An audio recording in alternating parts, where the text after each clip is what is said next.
Hello friends, so welcome back.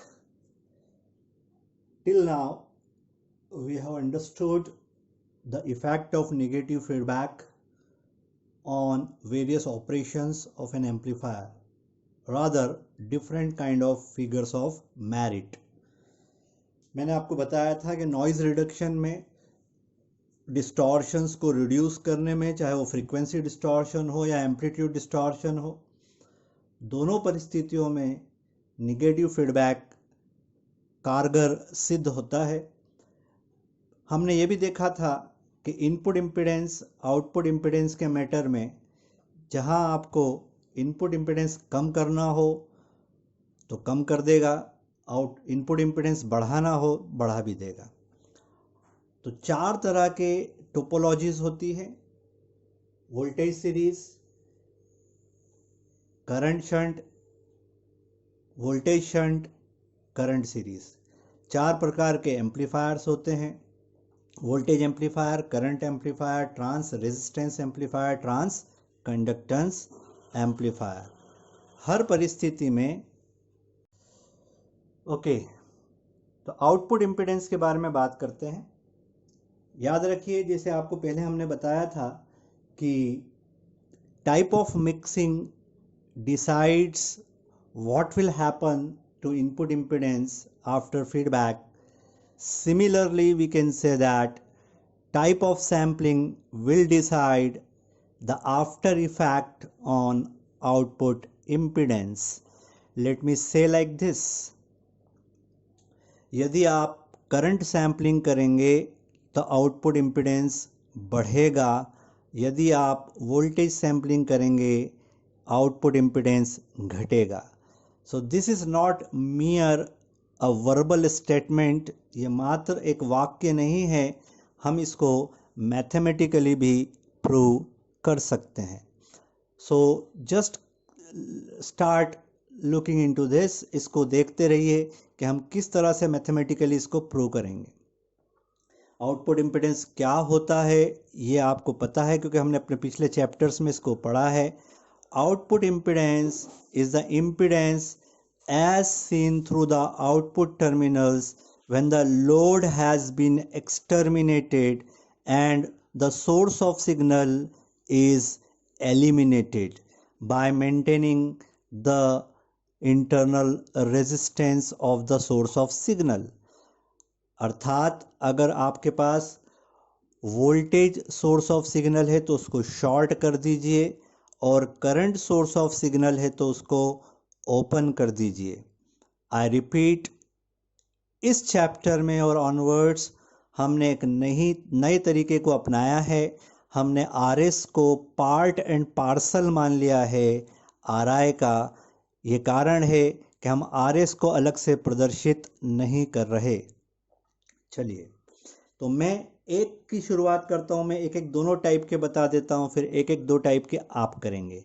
So I start with number 1, voltage series topology. मैं voltage series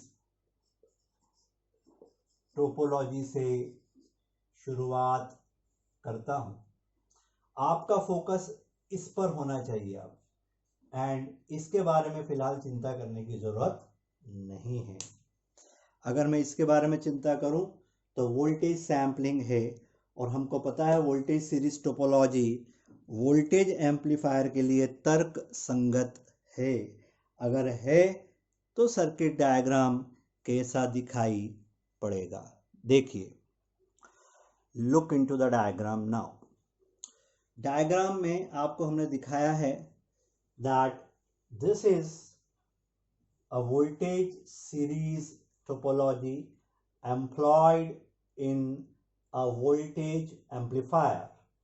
यहाँ देखिए a small v vi एक dependent voltage source है, vi यहाँ का voltage है ग्राउंड के रिस्पेक्ट में, vf सीरीज में मिक्सिंग है, vf की ऑथेंटिक वैल्यू बीटा vo है, vo यहाँ का वोल्टेज है, rl हमारा लोड है और io हमारा आउटपुट करंट बोल लीजिए या लोड करंट बोल लीजिए।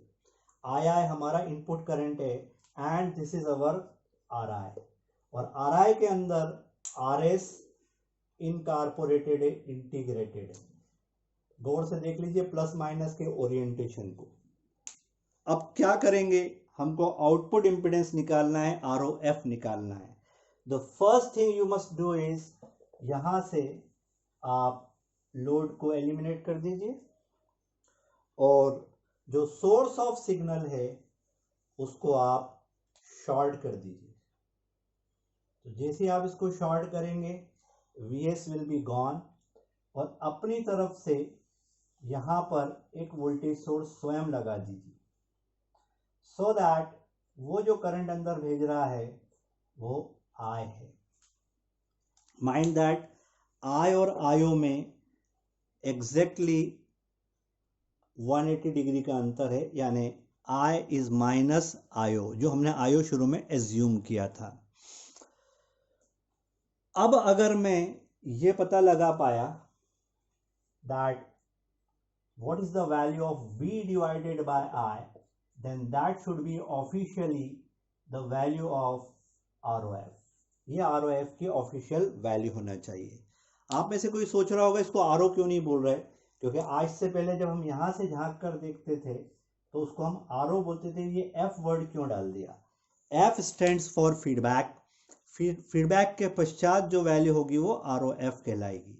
इसको ROF इसलिए बोला क्योंकि यहाँ पर VF का रोल प्ले हो रहा है। अगर VF नहीं होता और नॉर्मल परिस्थितियां होती तब इसको RO कह सकते थे आप। तो हमको कंपेयर करना है output impedance before feedback and output impedance after feedback.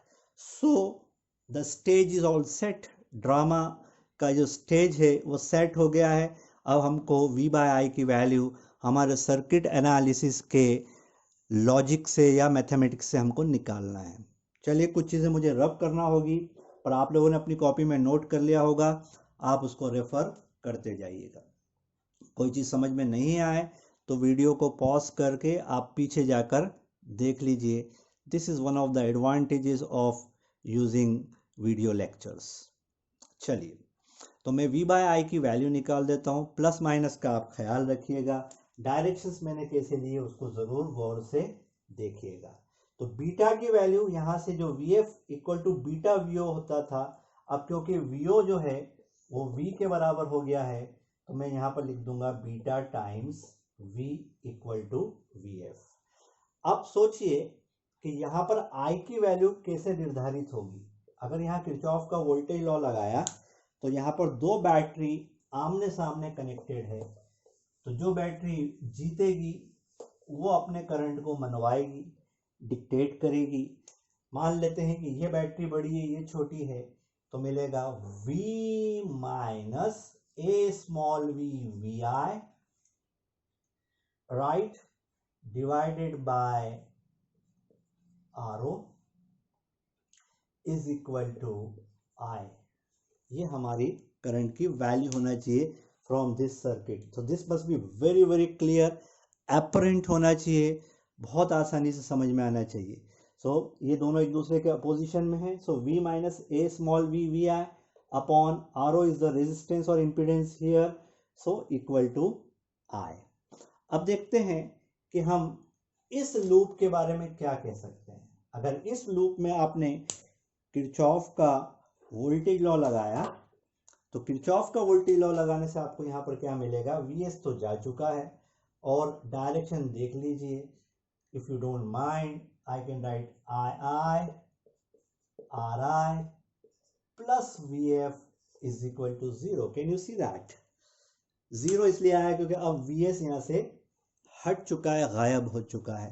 तो VF की वैल्यू अगर हम यहाँ रख दें तो हमको मिल जाएगा, क्या मिल जाएगा, हमको मिल जाएगा दैट,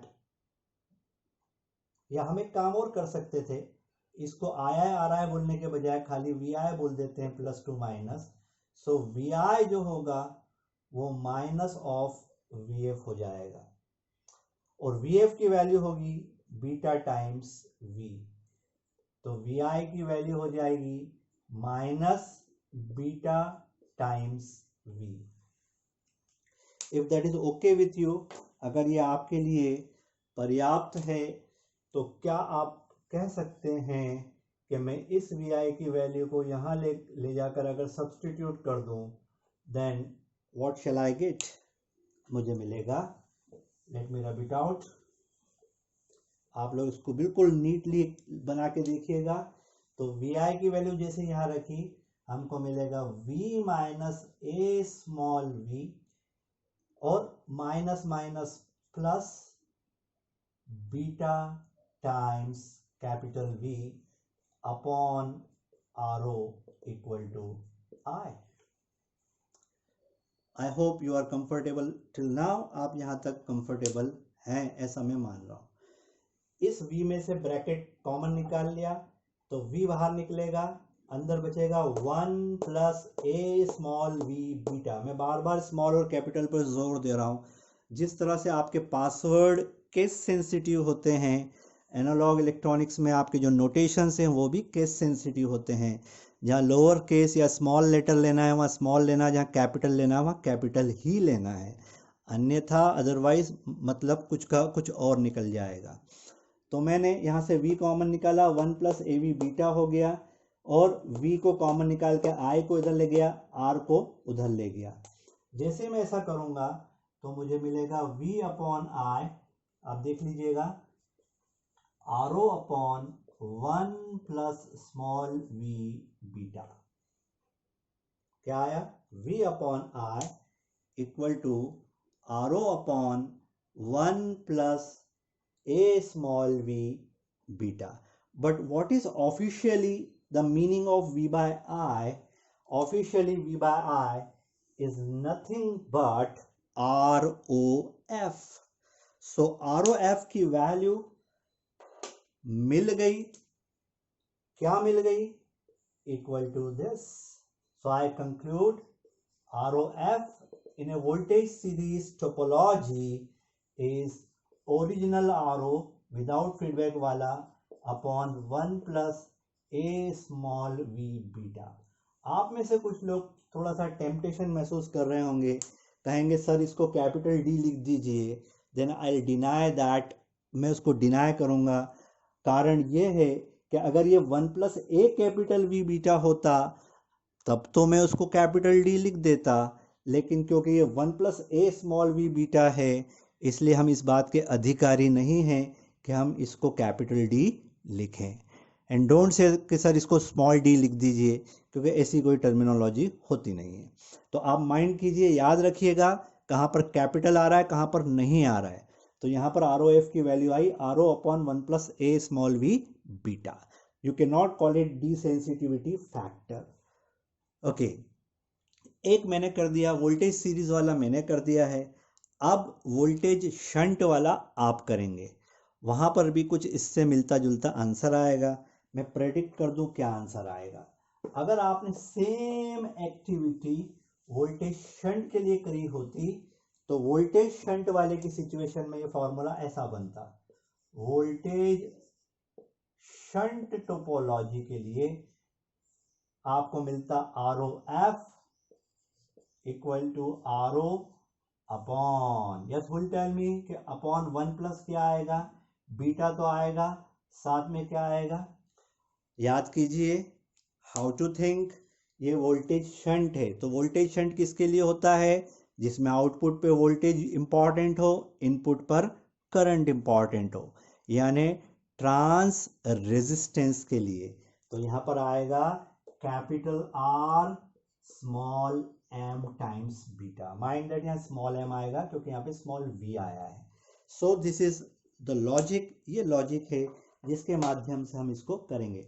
तो ये आपका असाइनमेंट है, आप इसको करके रखिएगा और देख लीजिएगा कि आपका आंसर करेक्ट आ रहा है या नहीं आ रहा है।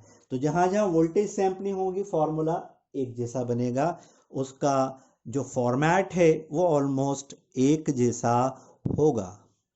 अब नेक्स्ट पे जाते हैं जो थोड़ा सा डिफरेंट फ्लेवर वाला है, यानी अब हम लेते हैं करंट सीरीज या करंट शंट। तो थोड़ा डिफिकल्ट वाला मैं ले लेता हूँ, आप थोड़ा इजी वाला कर लीजिएगा। मैं करंट सीरीज वाले को ले लेता हूँ, या आप कहें तो मैं करंट शंट वाले को ले लेता हूँ, जैसा आपको ठीक लगे। तो मैं करंट सीरीज को लेता हूँ। सो तो current series topology use for trans conductance amplifier, उसके लिए जो डायग्राम है वो ये वाला है। इनपुट पे source of signal as a voltage form, VF feedback जो मिलावट करी है, आर आई इनपुट इंपेडेंस जिसमें आर एस को उसका पार्ट माना है, this is a dependent current source, direction देख लीजिए ऊपर की तरफ है, R O output impedance, R L हमारा लोड, आयो हमारा लोड करंट। तो हमने आयो को सैंपल करके बीटा से मल्टीप्लाई करके वीएफ की प्राप्ति करी, हासिल करा, और वीएफ को सीरीज में इसके साथ मिक्स करा दिया, कारण ये करंट सीरीज टोपोलॉजी है। सो जैसे पिछली बार हमने किया था, स्टेप बाय स्टेप चलेंगे, सॉल्व करेंगे। सबसे पहले आरएल को एक्सटर्मिनेट करेंगे, आरएल को हटाकर अपनी तरफ से एक वोल्टेज सोर्स लगा देंगे। अपनी तरफ से लगाया वी नाम का, प्लस टू माइनस, उसने करंट भेजा अंदर की तरफ आए, जो आयो पहले बाहर होता था वो आय अब अंदर आ गया, और जो यहाँ का वोल्टेज सोर्स है उसको हमने शॉर्ट कर दिया। जैसे ही हम ये करेंगे, आप अगर इंटेलिजेंट है तो आप मेरी बात को एडमायर करेंगे, क्योंकि यहाँ पर जो रिलेशन है मेरा ओरिजिनली वो आयो इक्वल टू माइनस आई है, because of their phase difference. तो आयो अगर माइनस आई है इस डायग्राम के मुताबिक, तो आयो की जगह यहाँ पर हो जाएगा V F equal to minus beta times I. Minus क्यों आया ये आपको समझ में आ रहा होगा। अब आगे बढ़ते हैं। सबसे पहले हमको निकालना क्या है, हमको आर ओ एफ निकालना है। तो R O F by definition होगा V डिवाइडेड बाय आई, इसकी वैल्यू मुझे निकालना है। सर्किट आपके सामने है, आपके पास जो हैंडी टूल्स हैं वो किरचॉफ्स करंट लॉ है, किरचॉफ्स वोल्टेज लॉ है। तो अगर मुझे यहाँ से आर ओ एफ निकालना है और V बाय आई का रेशो निकालना है, तो मैं क्या कर सकता हूँ। सबसे पहले आप चाहें तो यहाँ पर किरचॉफ का करंट लॉ लगा दीजिए। तो applying Kirchhoff's current law at this node और द आउटपुट नोड, जैसे ही आप आउटपुट नोड पे किरचॉफ का करंट लॉ लगाएंगे, आपको क्या मिलेगा, आई अंदर की तरफ आया, जीएम वी आई भी अंदर की तरफ गया, और यहाँ से आपको करंट नीचे गया मान लीजिए। तो इनकमिंग करंट्स को एक साथ लिख देते हैं। So I will get I plus GM V I, और आउटगोइंग करंट हो जाएगा, यहाँ का वोल्टेज V पूरा का पूरा, current goes from high potential to low potential. So यहाँ से जाने वाला जो करंट है आप उसको आई डैश बोल दीजिए चाहे तो आई डैश की वैल्यू हो जाएगी, yes you can say V upon R O. यहाँ तक कोई ऑब्जेक्शन नहीं होना चाहिए, V अपॉन आर ओ, इसमें से जाने वाला करंट, आई करंट इसने पंप करा, और जीएम वी आई ओरिजिनली यहाँ पर मौजूद था। तो ये एक इक्वेशन हमें मिल गई, आप इसका नामकरण कर दीजिए। ये मिल गया I plus G M V I equal to V upon R O. How to think, हमको V और I की आवश्यकता है, VI से हम छुटकारा चाहते हैं। तो VI से छुटकारा तभी मिलेगा जब आप यहाँ पर किरचॉफ का लगाएंगे, क्या, वोल्टेज लॉ। लगाइए किरचॉफ का वोल्टेज लॉ, जैसे भी थोड़ी देर पहले लगाया था। तो यहाँ पर बन जाएगा VI plus VF is equal to 0, और VF की वैल्यू यहां पर सब्स्टिट्यूट कर दी, तो VI minus beta I equal to 0। तो VI की वैल्यू हो जाएगी beta dot I, beta multiplied by I, उसको यहां पर रख दीजिए। तो आपको मिलेगा I plus GM beta I equal to V by R O, ये मिल जाएगा आपको। कैन यू सी दैट, आपको मिल जाएगा I plus G small M beta I equal to V by R O. you'll get something like this. ओके, जैसे आप ये करेंगे आपको क्या मिल जाएगी वैल्यू, आपको मिल जाएगी आई कॉमन निकाल लिया इसमें से और आई को फिर उधर भेज देंगे और आर ओ के इधर ले आएंगे। मैं डायरेक्ट लिख रहा हूँ, आप लिखिएगा v by I equal to आ जाएगा फ्रॉम दिस इक्वेशन, इस समीकरण में से आपको मिलेगा R O multiplied by 1 plus G small beta, और बाय डेफिनेशन ये हो जाएगा R O F. So R O F is R O multiplied by 1 plus g small m beta. Again I have to say that this is not capital D.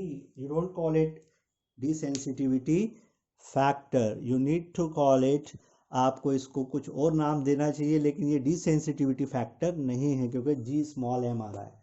और अगर मान लीजिए हमने current series के लिए सॉल्व किया, अगर हम करंट शंट के लिए करते तो हमारा उत्तर क्या आता?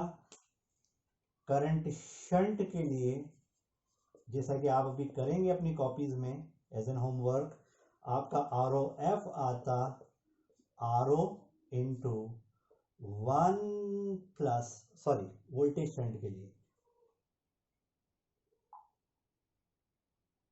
करंट शंट बोलना था ना मुझे, सॉरी करंट शंट के लिए, करंट शंट के लिए आपका आंसर आता 1 plus A small I beta. ये आप करके देख लीजिएगा। सो कहीं ना कहीं फॉर्मेट एक जैसा होता है। अब एक छोटा सा काम हम आपको और दे रहे हैं, हमने चारों आर ओ एफ निकाल दिए आपके लिए। एक काम आप हमें करके दिखाएंगे एज एन असाइनमेंट, जो आपकी गूगल क्लासरूम है उस पर आप हमको जवाब लिख के देंगे इसका। यह असाइनमेंट हम यहीं पे दे रहे हैं, गूगल क्लासरूम में आपको इसका जवाब देना है। हमने 4 टाइप के एम्पलीफायर्स देखे। सबसे पहले वोल्टेज एम्पलीफायर,